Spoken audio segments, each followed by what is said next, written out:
Hello, hello, hello. How you guys doing today? Whenever you're watching this video, I hope you're having a great time. Hopefully you're having a great day. And if you're not, don't let that take you down. There are days that we're better than others. All human beings go through that. From the richest to the poor. From the healthiest to the not so healthiest. There's always going to be a better day. All right, I'm talking about better days. We got this bright little QK car, little convertible for you. We have a 143 scale, 1991 Honda Beat. And let the beat flow through your veins. This is a cute little Honda. Very attractive little K car. And we know when I mean K car, if you don't know what the K car means, are these little Honda, and not only Honda, little Japanese cars altogether. They were under a certain amount of CCs because they had a cheaper rate of insurance and registration and all these breaks. You know, back in Japan, it's very crowded. They got a lot of cars, so they're trying to make it, smaller cars are more welcome. So they had all types of cars in a very small engine, but then they got this turbo, so help them out a little bit. And these cars are all in the same group. But this one's a very cute car. The Honda Beat, unfortunately, was not sold all over the world. Even Honda, it is. It was mostly, I think, in Asia, most likely Japan only. But nowadays, the Honda Beat, it's known mostly worldwide because they have like this little cult.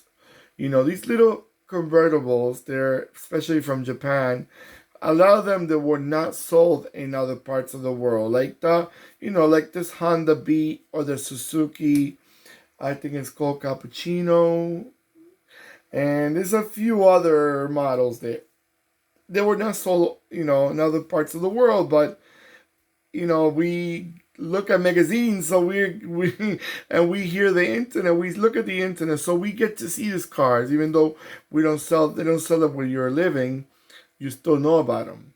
So nowadays they export them. It's more like a classic. They export them. But this is a very attractive little diecast. By the way, this is made by Norev. Norev makes great quality diecast. We all know that. I mentioned that in the past. I don't have to tell you that. You could even check it yourselves. If you buy one on Norev, you see the quality diecast they sell. And I'm not getting promoted in any type of way with none of these companies. I'm just speaking my mind, what I like about them, and how if I like what I see and what I have. By the way, guys, this is the first generation. They didn't make it a. They did a make. They came. They did a comeback after a while again. Not so much of the name, the Beat, but they had like I think it was called the Honda S660, which was kind of more or less an upgrade of the Honda Beat.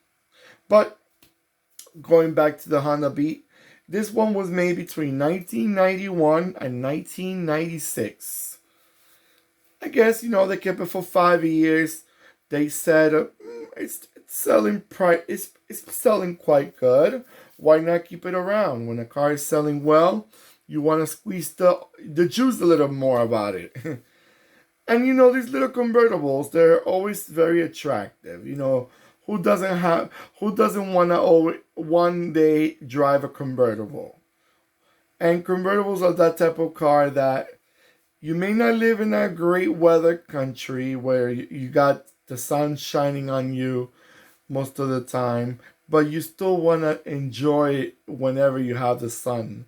So this is a type of car that you want to put the roof, the top down, and let the wind hit your face. All right, guys. So I'm gonna let it go around a few times so you can enjoy this car. And now let me just take that white. What's that little white thing there is? When you see something and it bothers your eye, Well, that little white thing was bothering my eye.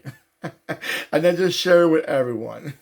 All right, guys, enjoy it. Let it go around a few times so you can have a nice look at it.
Okie dokie smoky.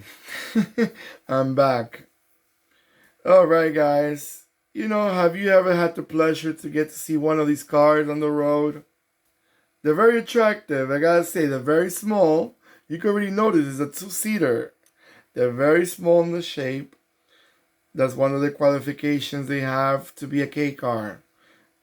But they're very attractive. This is one of those attractive cars. I like the headlights kind of wrap around. When it goes around again, I'm going to show you what I mean. If you look at those headlights, it's the headlight with the turning signal together, but it's kind of like it goes all the way down to the fender, to the front fender. And that's very attractive. It kind of gives it a nice, mean look. And then the back lights are, they kind of remind me of the Suzuki. Suzuki have a very similar backlights. The Cappuccino, I think it's called. They're very attractive little convertibles. They really have a good looking. Alright, guys, so let me know in the comments, have you ever seen one of them, like I mentioned before? Or you're like me. Do you collect them in a diecast? Do you have them in the 143 like the one I'm showing you guys right now?